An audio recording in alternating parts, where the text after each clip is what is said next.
지금은 시멘트나 아스팔트로 많이 포장이 되어 있는데요.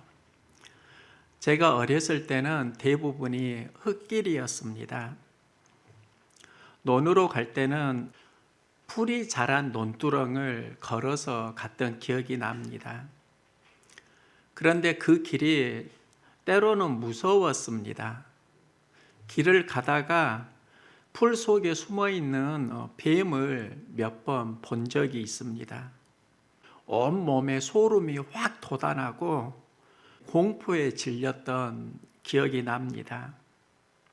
그냥 그 뱀을 피해가면 되는데 깜짝 놀라게 한 그 뱀을 보면은 저는 옆에 무슨 막대기가 있는가, 돌이 있는가, 그걸 집어서 뱀을 죽였던 그런 기억이 납니다. 예전에 제가 지리산 등반을 했는데 그때 뱀을 본 적이 있습니다. 그때 스틱으로 뱀을 풀밭으로 보내주었는데요. 어렸을 때는 뱀을 보면 저에게 찾아오는 첫 번째 감정이 무서움, 두려움이었고 때려 죽이는 거였습니다. 그런데 지금은 뱀을 가끔 만나면 피하고 죽이지는 않습니다. 그 차이가 무엇일까? 한 가지 제 안에 발견한 게 있는데요. 어릴 때는 나의 무서움, 두려움만 느끼면서 뱀의 두려움을, 뱀이 무서워하는 그 감정을 느끼지 못했는데 지금은 내가 깜짝 놀라면서 뱀도 많이 놀랐겠다. 어릴 때는 뱀과 교감이 전혀 안 되었는데 이제 자라면서 나만 느끼는 게 아니라 상대를 느낄 수 있는 교감력이 조금은 성장을 했습니다. 예전에 새벽 예배를 드리는데요. 손가락에 민달팽이가 붙어 있는 적을 본 적이 있습니다.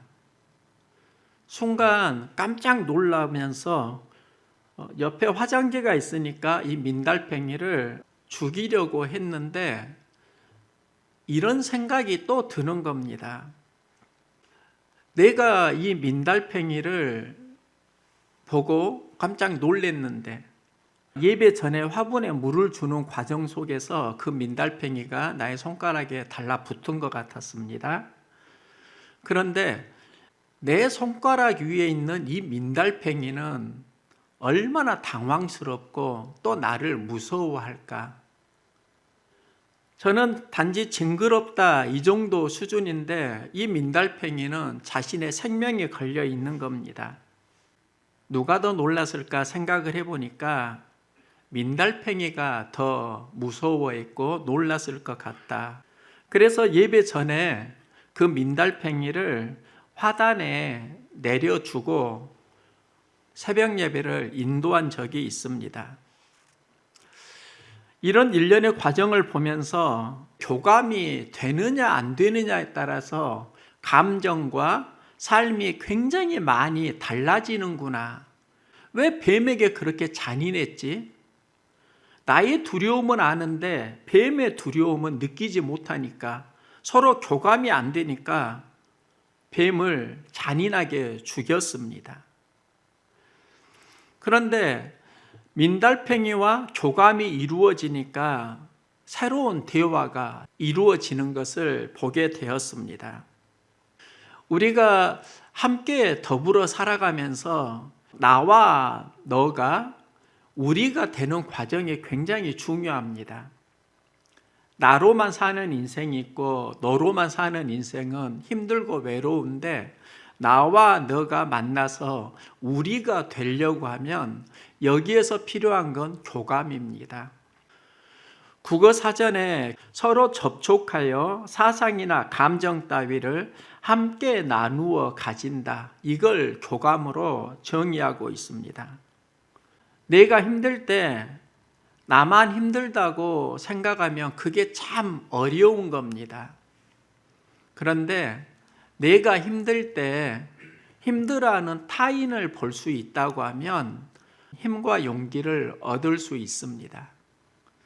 제가 교회 처음 개척을 할 때요, 저만 힘든 줄 알았거든요. 근데 그게 아니에요. 그 전에는 현장을 경험하지 못해서 느끼지 못했는데 이 현장 속으로 들어오니까 극복해야 되는 마음의 문제가 참 많이 있었습니다.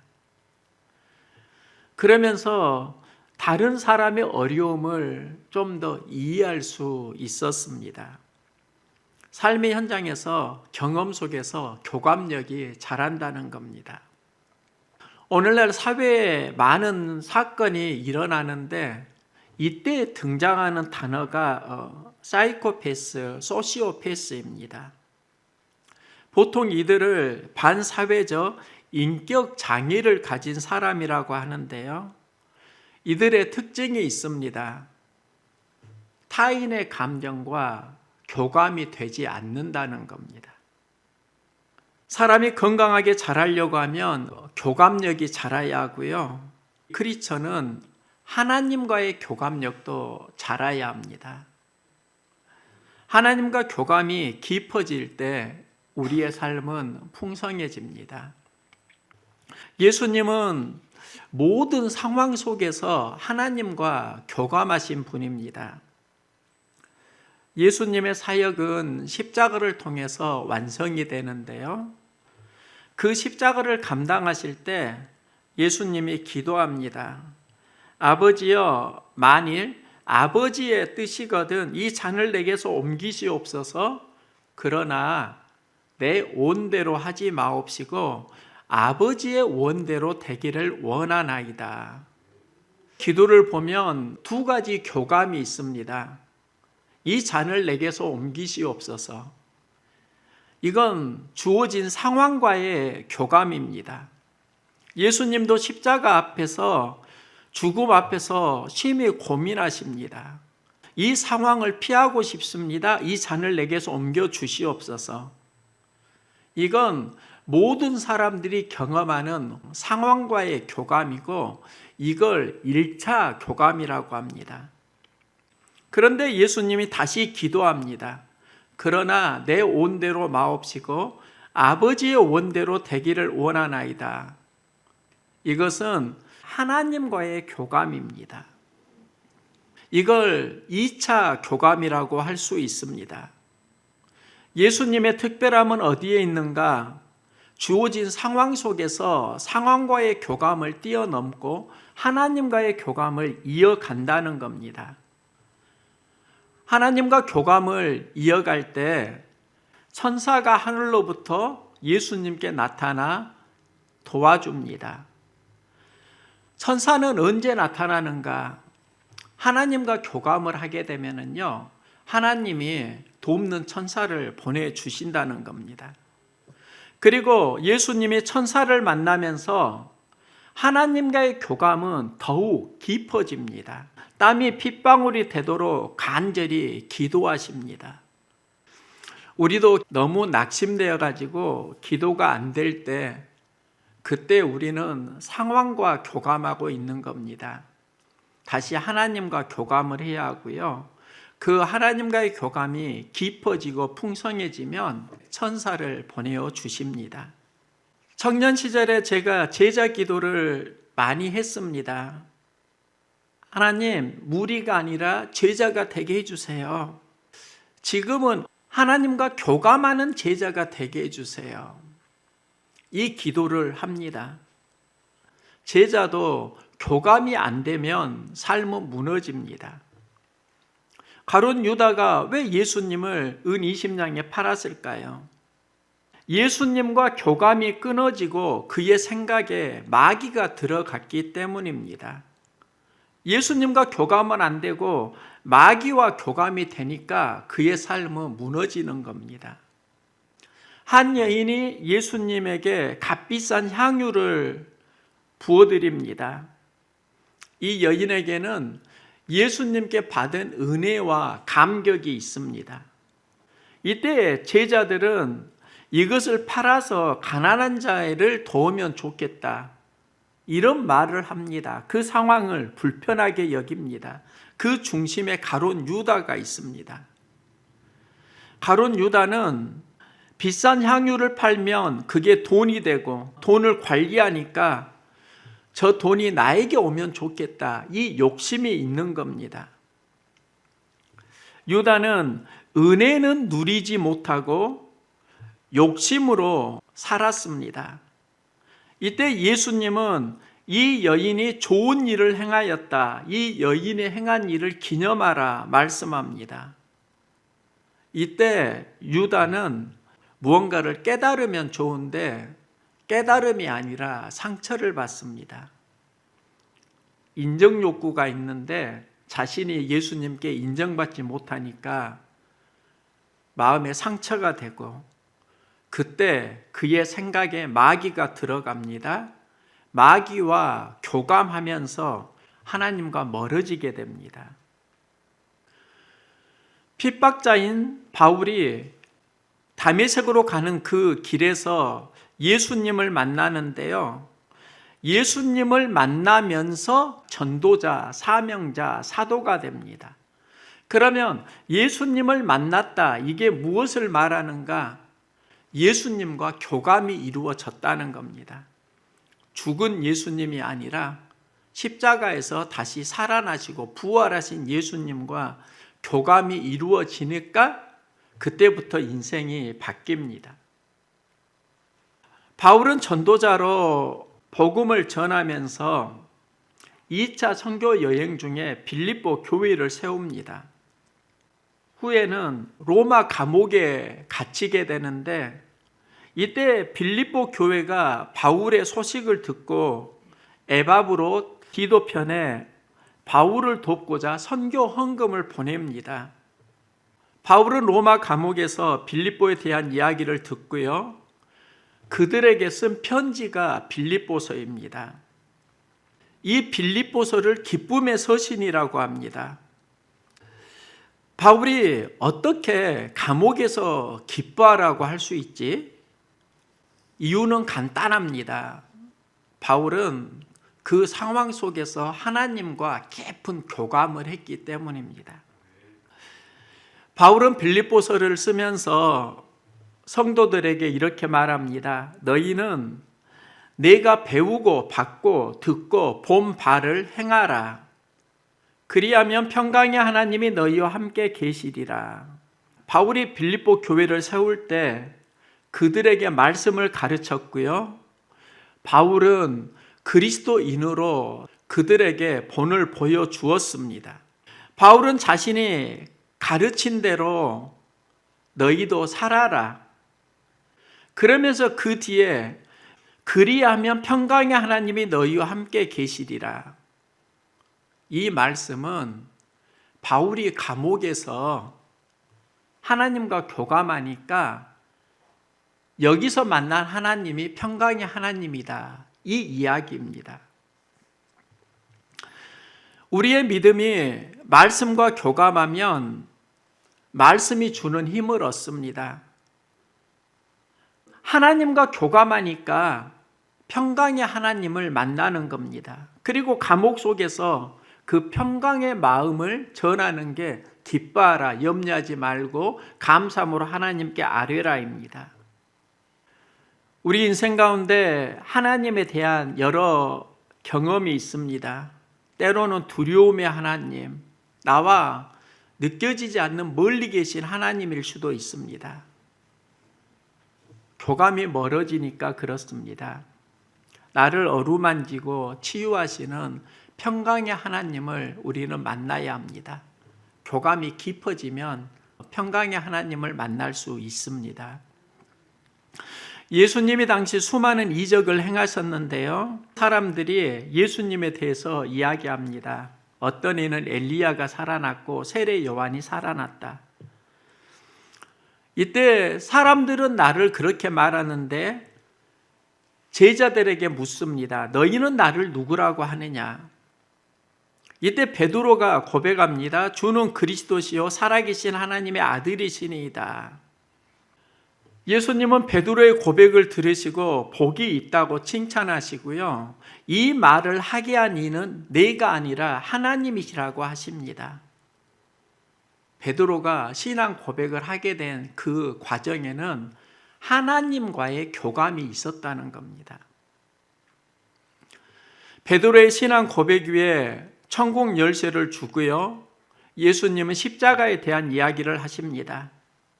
고난을 받고 죽임을 당하고 제3일에 살아나야 할 것을 제자들에게 비로소 나타내시니, 십자가 이야기가 신앙 고백 다음에 나옵니다. 신앙 고백이 있으면 그 다음에 이어지는 삶이 십자가를 감당하는 삶이어야 한다는 겁니다. 베드로는 이걸 이해하지 못하고요. 항변하여 이르되 주여 그리 마옵소서, 이 일이 결코 주께 미치지 아니하리이다. 이때 예수님은 베드로에게 말씀하시는데, 사탄아 물러가라, 너는 나를 넘어지게 하는 자로다. 사탄아 물러가라, 이 말씀은 내가 지금은 사단하고 교감하고 있다는 이야기입니다. 하나님과 교감할 때는 신앙 고백이 나오는데, 사단과 교감하면 십자가를 감당하는 힘을 잃어버린다는 겁니다.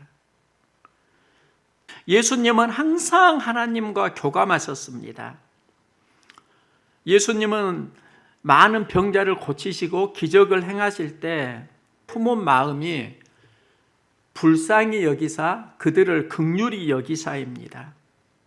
나인성 과부의 아들을 고치실 때도 주께서 과부를 보시고 불쌍히 여기사 울지 말라 하시고, 수많은 병자를 고치실 때도 큰 무리를 보시고 불쌍히 여기사 그들 중에 있는 병자를 고쳐주시니라.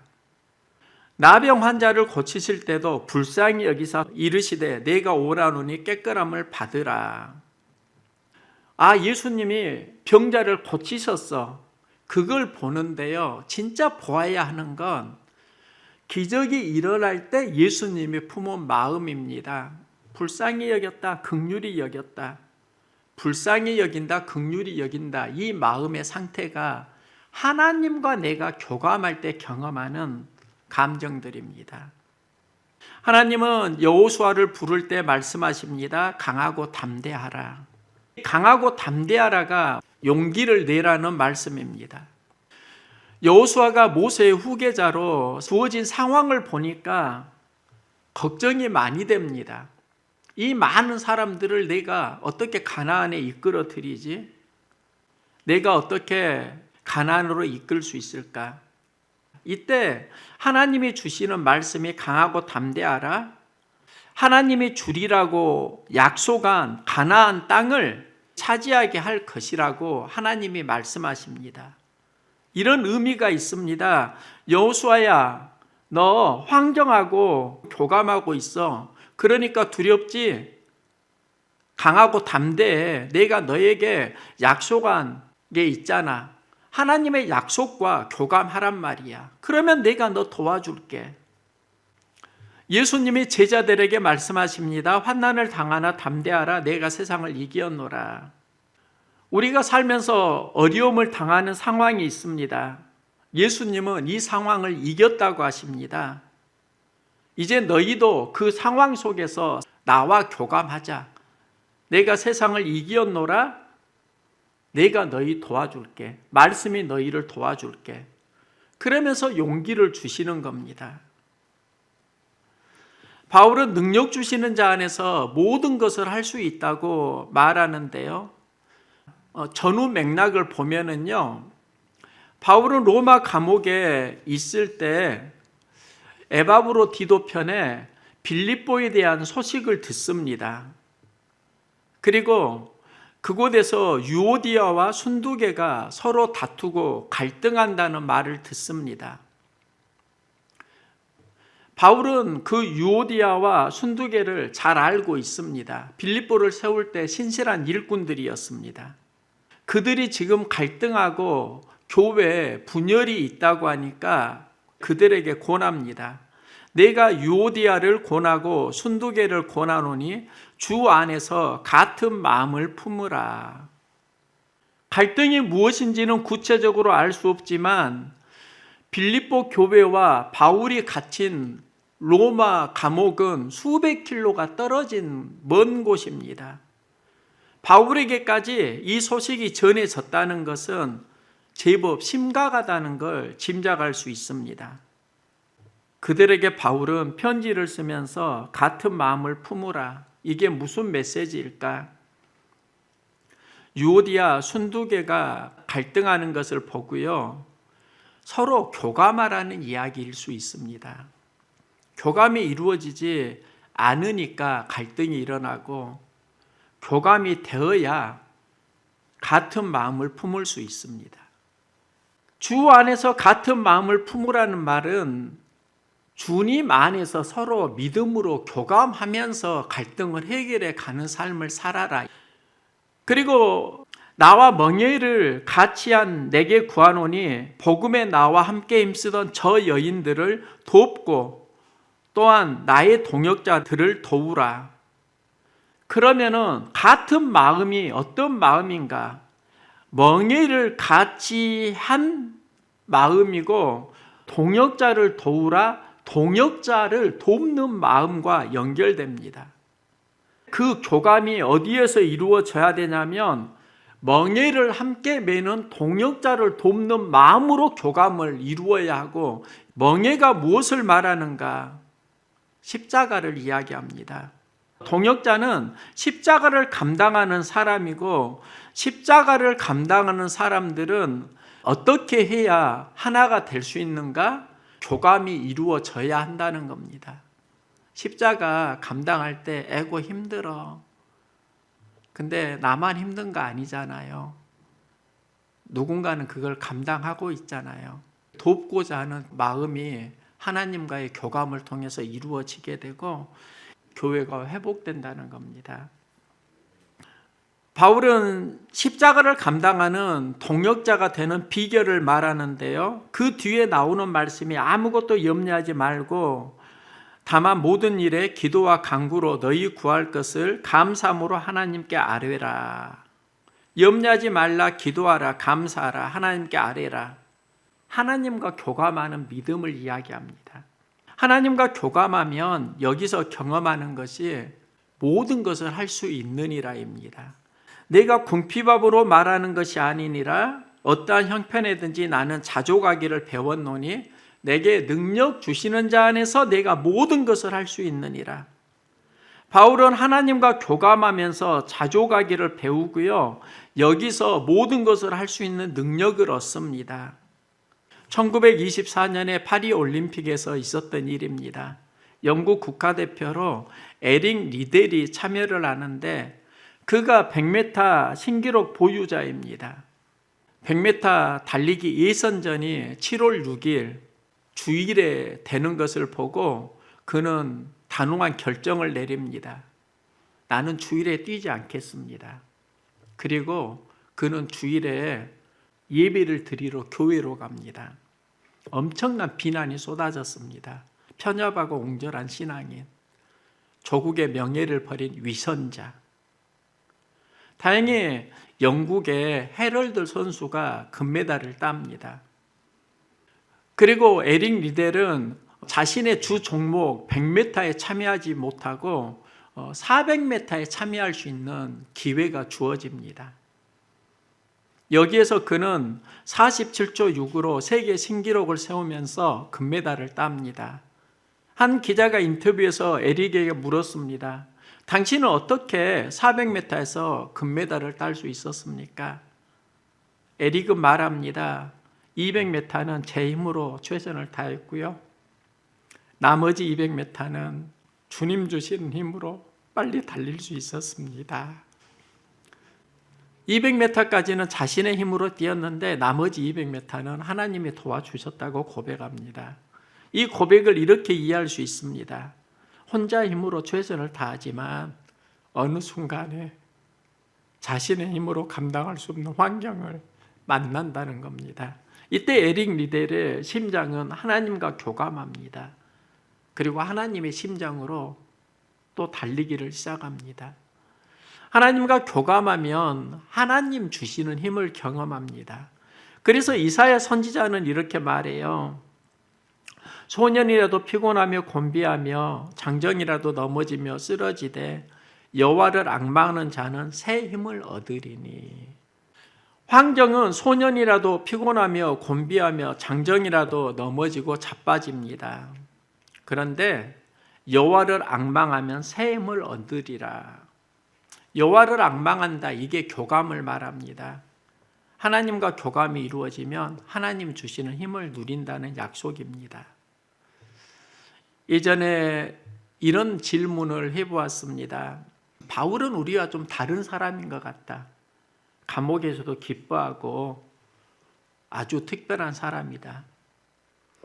그런데 바울의 믿음의 특징이 하나 있더라고요. 모든 상황 속에서 하나님과 교감했다는 겁니다. 우리는 일상 속에서 어려운 상황을 만나면 힘들고 눌리는 경험을 하기도 합니다. 저도 힘내고 용기를 내라고 말씀은 전하는데 홀로 있을 때는 에고 할 때가 솔직히 많이 있다고요. 그런데 이때 기도하고 하나님과 다시 교감을 하면서 눌리는 마음을 극복하는 겁니다. 없는 게 아니에요. 극복하는 거예요. 바울은 능력 주시는 자 안에서 모든 것을 할 수 있다고 합니다. 모든 상황 속에서 예수님과 교감하면 새 힘을 얻는다는 간증입니다.